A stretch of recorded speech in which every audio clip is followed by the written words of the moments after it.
Gentlemen,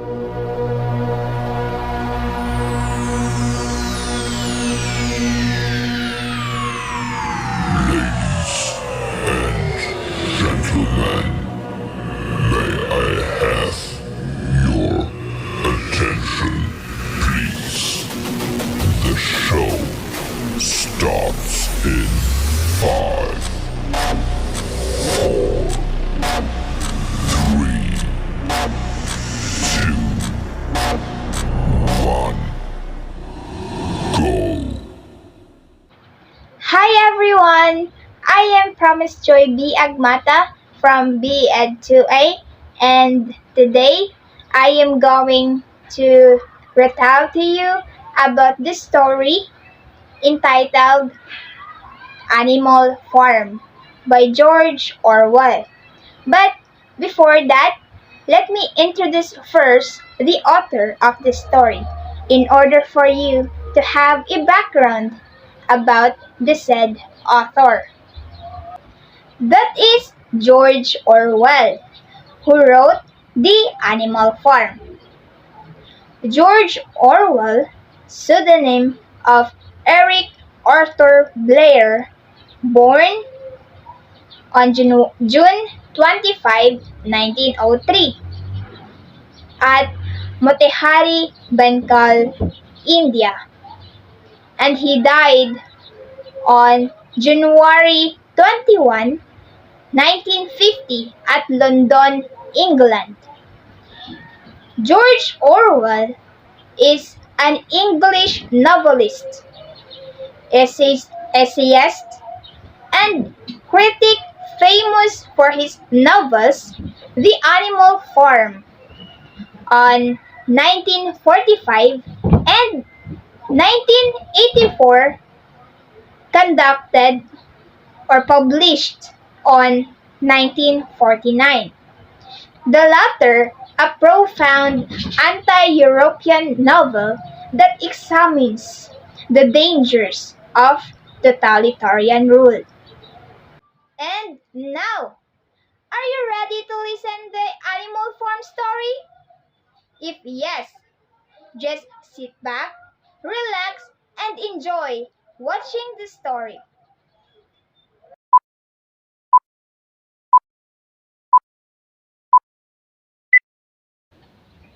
Animal Farm by George Orwell is a cautionary fable about the feudal quest of equality through political change. Set on the Borders farm, the satirical novel is based on the Russian Revolution of 1917 and used personified animal characters to expose the dangers of the totalitarian government. The characters of the story are the Old Major, a highly respected boar which represents the historical figure communist leader Karl Marx. Snowball is a boar, and one of the leaders among the pig was young and intelligent and represents an abstract of idea of an evil. Napoleon, a stubborn boar who represents the communist tyrant. Squealer, a poker pig who is talented on the art of argument and reception. He represents the propaganda of the totalitarian government. Mr. Jones, a man who owns the land that is taken over his animals. He represents the corrupt government. Pilkington, a man who is owner of the other farm that is large and uncount. He represents the Allied countries. Frederick is a cruel man and the owner of the small adjacent farm. He represents Adolf Hitler. Boxer, a large male horse, who is respected and steadiness of character and work ethics. He represents the uneducated and exploited working class, who take propaganda to heart and believe government propaganda without question. One pearl, a man and a lawyer who acts an animal farm intermediary to modern world. He represents nations that profits in conducting business with dictators. Sleep and naive, loyal to the tenets of the animal farm who represent ignorant masses who blindly follow the government. The book opens with Old Major calling a meeting with all the animals in the big barn. He announces that human beings are the sole reason that animals became slaves. They must overthrow mankind with a great rebellion. They declares that all men are enemies, all animals are comrades. All Old Major dies, unites later, and the other animals prepare for the rebellion under the leadership of the Snowball, Napoleon, and Squealer. One night, Mr. Jones passes out drunk and neglects to feed the animals. They are so hungry and break into the shed and then run Mr. Jones off the farm. Napoleon and Snowball invented to complete the system of thought which they call animalism. They reduces principles from 7 commandments. They are 1. Whatever goes upon 2 legs is an enemy. 2. Whatever goes upon 4 legs or has wings is a friend. 3. No animal shall wear clothes. 4. No animal shall sleep on a bed. 5. No animal shall drink alcohol. 6. No animal shall kill any other animal. 7. All animals are equal. Soon after, their first harvest is a great success. Each animal works according to his ability and gets a fair share of food. Every Sunday, Snowball and Napoleon, who are the most intelligent of the animals, lead a meeting in the big barn. The sheep, not intelligent enough to memorize the 7 commandments, chant a single maxim: 4 legs good, 2 legs bad. As the time goes by, the pigs increased their control over the animals and award themselves increasing privileges justice to human masters once did. They quell the animal questions and approaches by threatening Mr. Jones in return. During this time, Napoleon also confiscates 9 newborn puppies and put them in a loft in order to educate them into becoming firstly loyal to only him. Soon, Mr. Jones and the other farmers try to recapture Animal Farm but fail. The animals celebrate their victory on what they call the Battle of the Cowshed. Afterwards, the animals agree to let pigs make all the resolutions. Snowball and Napoleon continue to be an odd and eventually clashed over the process and building a windmill.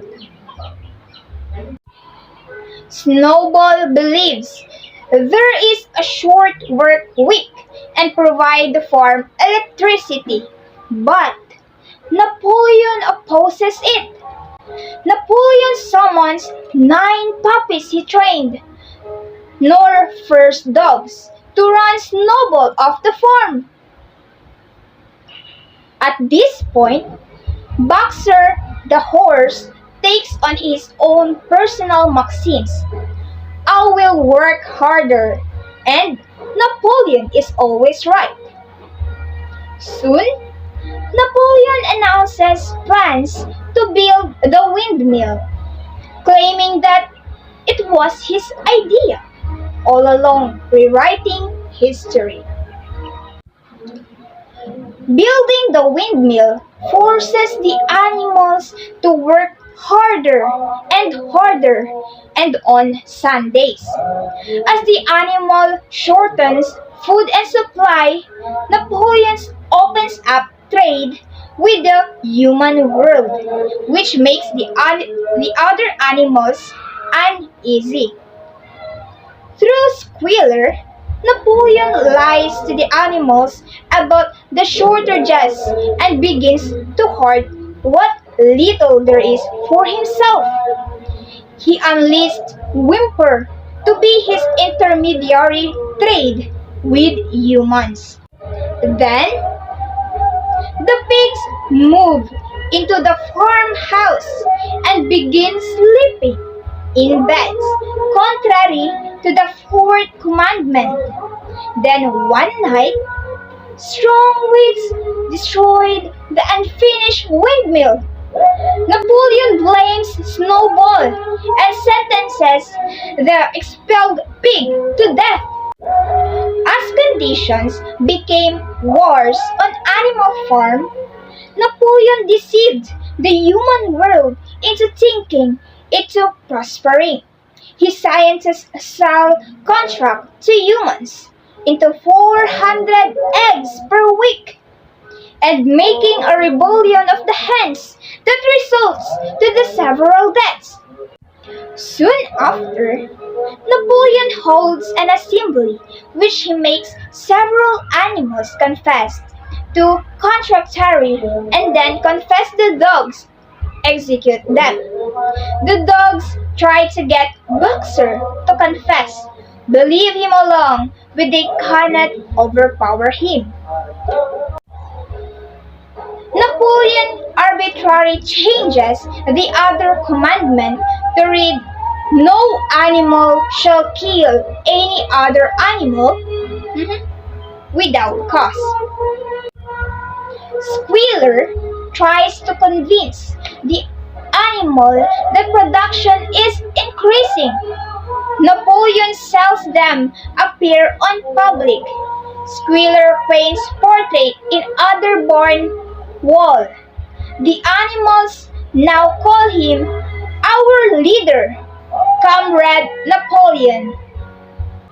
They attribute all misfortunes to Snowball and all success to Napoleon. At last, the windmill is finished and named after Napoleon Windmill. Soon after, Napoleon announces that he will sell Thimbler to Frederick, the cruel owner of the adjacent farm, who based to the timber in fake cash. The next morning, Frederick and his men invade the farm and blow up the windmill. The animals chase the humans off and many die or any injured on what they call the Battle of the Windmill.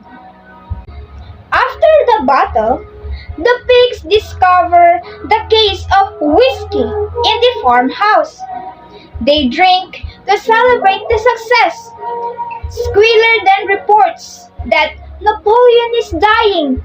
As his last action, He's made of a section of alcohol punishable by death.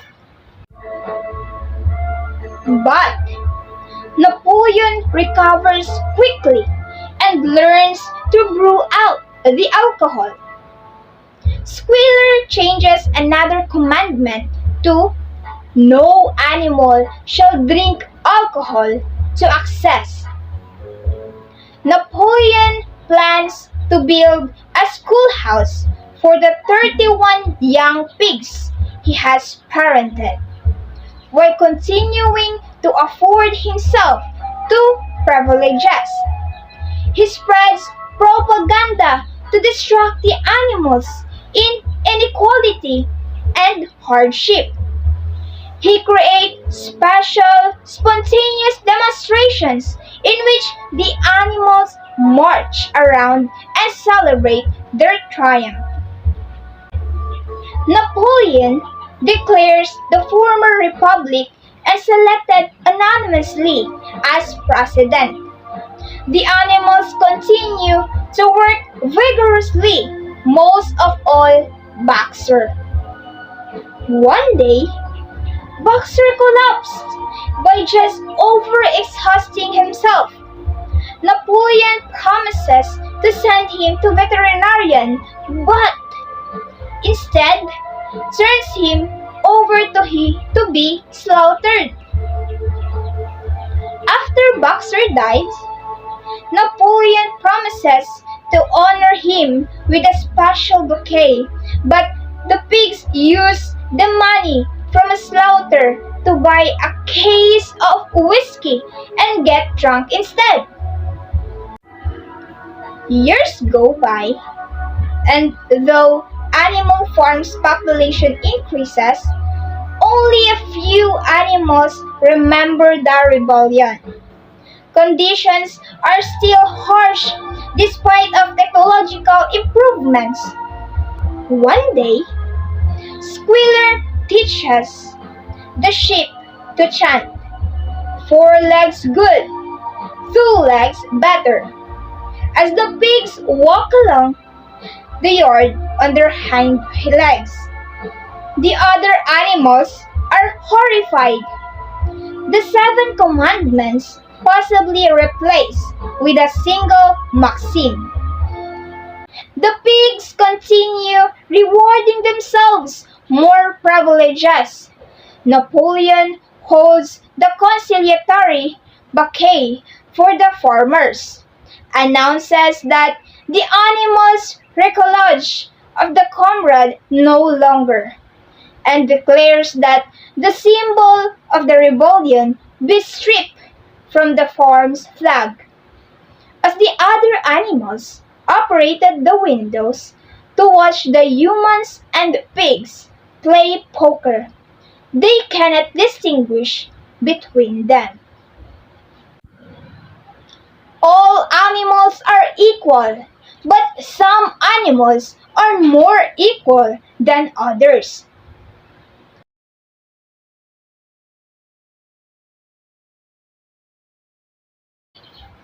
In the story entitled Animal Farm by George Orwell, the moral lesson we can get from it is that we, the individuals, has the right to raise our voices in the government. We must not let them to overpower our rights, and so that they can't able to abuse us, even if we are having not enough knowledge regarding to the situation we are facing now. So we must be a light to everyone and must not let everyone to put us in danger and abuse us on our own rights. We must be responsible enough and must be informed so that they will not be able to use our ability in a devil one. So that's it. We must be a responsible person in order to help our society in becoming a better one.